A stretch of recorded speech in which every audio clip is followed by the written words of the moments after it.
जरा सोच के कुछ गुंडे एक लड़की को आम लड़की समझकर उसको मारना चाहते हो, लेकिन बात तो तब बिगड़ जाती है जब उन्हें पता चलता है कि वह कोई आम लड़की नहीं बल्कि एक ट्रेन कमांडो है। कहानी की शुरुआत होती वारों में एक स्कूल में हेमा नाम की एक प्राइमरी स्कूल के टीचर को दिखाया जाता है। स्कूल के बच्चे बहुत ही खुश थे क्योंकि कल से स्कूल में छुट्टियां शुरू होने वाली थी। हेमा भी अपने पिता से दूर वहाँ पर अकेली रहती थी, इसलिए वो भी छुट्टियों में अपने पिता के पास जाने का सोचती है। दूसरी तरफ हम देखते कि कुछ ड्रग्स डीलर वैन में ड्रग्स को लोड कर रहे थे। फिर हमें उनके लीडर को दिखाया जाता है जिसका नाम बॉसमैन था। वो ड्रग्स को एक जगह से दूसरी जगह पहुँचाने का काम करता था। उनको आज ड्रग्स का बहुत बड़ा कंसाइनमेंट एक जगह पर ले जाना था, इसलिए वो लोग वैन में ड्रग्स को रखकर उस जगह पर जाने के लिए निकल पड़ते ही। दूसरी तरफ हेमा भी अपने पिता के पास जाने के लिए निकल पड़ी थी। साथ ही वो अपने पिता को कॉल करके बता देती है कि मैं आपसे मिलने के लिए आ रही हूँ और शाम तक मैं घर भी पहुँच जाऊंगी। फिर हम बॉसमैन को देखते ही उसके साथ एक नया लड़का पीट भी था। पीट का यह पहला काम था, इसलिए वह थोड़ा घबराया हुआ था। फिर हम डेविड नाम के एक पुलिस ऑफिसर को देखते हैं। वह उस वक्त उसी रोड की पेट्रोलिंग कर रहा था जहाँ से बॉसमैन अपनी वैन को ले जाने वाला था।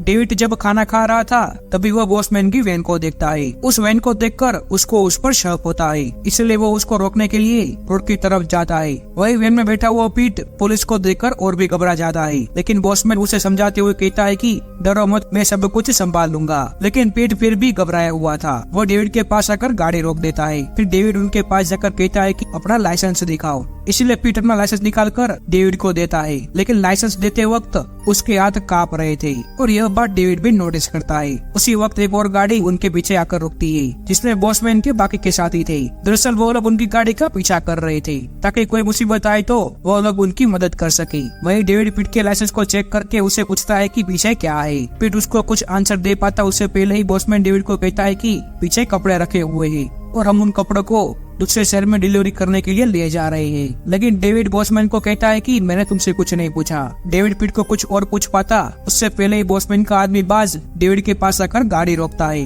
और उससे कहता है कि पुलिसमैन क्या आप हमारी मदद कर सकते हैं। दरअसल बाज डेविड का ध्यान अपनी तरफ खींचना चाहता था ताकि वो पीट और बॉसमैन को बिना पूछताछ के वहाँ से जाने दे, लेकिन डेविड बाज की बात पर ज्यादा ध्यान नहीं देता और उन्हें थोड़ा वेट करने को कहता है। यह सुनते ही वो सभी अपनी कार से उतरकर बाहर आते हैं और बाज अपनी बंदूक निकाल कर डेविड पर तान देता है, जिसे देखकर डेविड काफी डर जाता है और वो भी अपनी बंदूक निकाल लेता है। उधर बॉसमैन भी गाड़ी से उतरकर डेविड पर बंदूक तान देता है। अब अकेला डेविड उनका क्या ही कर पाता, इसलिए वो अपने हाथ पकड़ के उनसे कहता है कि मैं तुम्हें कुछ नहीं करूंगा, तुम यहाँ से जा सकते हो। लेकिन पीछे से बाज डेविड के सर पर बंदूक मारकर उसको बेहोश कर देता है। इसके बाद वो लोग डेविड को बांधकर वैन के पीछे बंद कर देते हैं। फिर वो सभी लोग गाड़ी में बैठकर वहाँ से आगे बढ़ने लगते हैं। अब डेविड की गाड़ी भी उनके पास ही थी। वहीं हम एमा को देखते हैं जिसकी गाड़ी बीच रास्ते में ही बिगड़ जाती है और उसकी गाड़ी में से धुआं भी निकलने लगता है। इसलिए वो एक बोतल लेकर आसपास पानी ढूंढने के लिए निकल जाती है और वहीं बॉसमैन डेविड को वैन से बाहर निकालकर पीट को एक गन देता है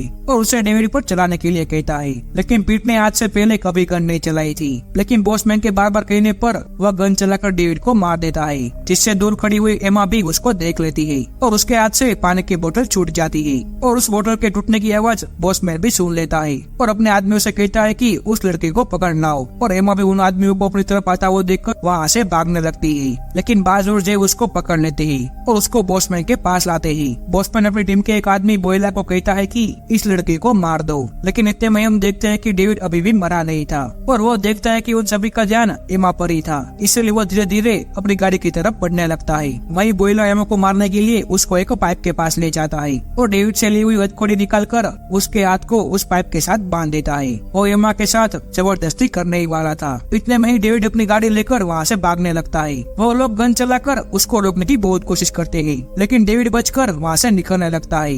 गोलियों की आवाज सुनकर बोयला भी उनके पास जाता है और इसी गाय में उसकी हथकड़ी और उसका एक चाकू वहीं पर नीचे गिर जाता है। वही बॉसमैन वैन में से एक राइफल निकालकर एक चट्टान की तरफ भागता है ताकि वो डेविड को शूट कर सके और उसके आदमी डेविड की गाड़ी का पीछा कर रहे थे, लेकिन डेविड उनके हाथ नहीं आता। तभी ऊपर से बॉसमैन राइफल चलाकर डेविड को मार देता है। वही एमा अपने पैर से उस हथकड़ी की चाबी को हासिल कर लेती है और अपने हथकड़ी खोलकर बोयला का चाकू उठा लेती है। वही बॉसमैन पीठ से कहता है कि यह पुलिस वाला अब हमारी मुसीबत बन सकता है है, इसलिए हमें जल्द से जल्द इसको ठिकाना लगाना होगा। फिर वो लोग उस गाड़ी को लेकर जाने लगते हैं जिसमें डेविड की लाश थी। तभी बॉसमैन बोयला को कहता है कि तुम जाकर उस लड़की को मार दो, क्योंकि उसने हमें डेविड को मारते हुए देख लिया था। वही हम देखते हैं कि एमा भागते भागते अपनी कार तक पहुंच गई थी और वो अपनी गाड़ी से फोन और अपना बैग लेकर आगे बढ़ने लगती है। वही बोयला एमा के पास जाता है, लेकिन खाली हथकड़ी देखकर वो समझ जाता है कि एमा वहाँ से भाग चुकी है।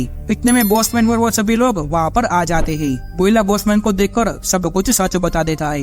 बॉसमैन को गुस्सा तो बहुत आ रहा था, लेकिन वो समय न बिगाड़ते हुए पिट को वॉकी टॉकी लाने को कहता है और सभी को देने के लिए कहता है। फिर वो कहता है कि हमें जल्द से जल्द उस लड़की को ढूंढना होगा, वरना हम सब फंस जाएंगे। इसलिए बाज और जय गाड़ी में बैठकर उसको ढूंढने के लिए निकल पड़ते हैं। दूसरी तरफ एमा के पिता एमा के आने का बेसब्री से इंतजार कर रहे थे और काफी लेट हो गया था, इसलिए वो उसको कॉल भी करते हैं। लेकिन एमा जहाँ पर फंसी हुई थी वहाँ पर सिग्नल ही नहीं आ रहा था। वही एमा अपने बैग से जरूरी सामान निकालकर एक छोटे बैग में भरने लगती है। उधर बाज और जय को रास्ते में एमा की गाड़ी भी मिल जाती है, जिसमें वो छानबीन करना शुरू कर देते हैं और उस कार के डॉक्यूमेंट चेक करके उन्हें एमा का नाम और उसके घर का एड्रेस भी मिल जाता है। वही बाज को कुछ आगे एमा के फुटप्रिंट दिखाई देती है, इसलिए वो बॉसमैन और सभी को एमा की गाड़ी के पास आने के लिए कहता है। वही एमा जरूरी सामान निकाल कर वहाँ से आगे बढ़ने लगी थी, लेकिन बॉसमैन और उसके आदमी एमा के पैरों के निशान देखकर उसका पीछा करने लगती है और यह बात एमा को भी पता चल जाती है कि वो अपने पीछे पैरों के निशान छोड़ रही है। उधर बॉसमैन और उसके आदमी वहाँ पहुँच जाते हैं जहाँ पर एमा रुकी हुई थी। तभी उनमें से एक नाम का एक आदमी कहता है कि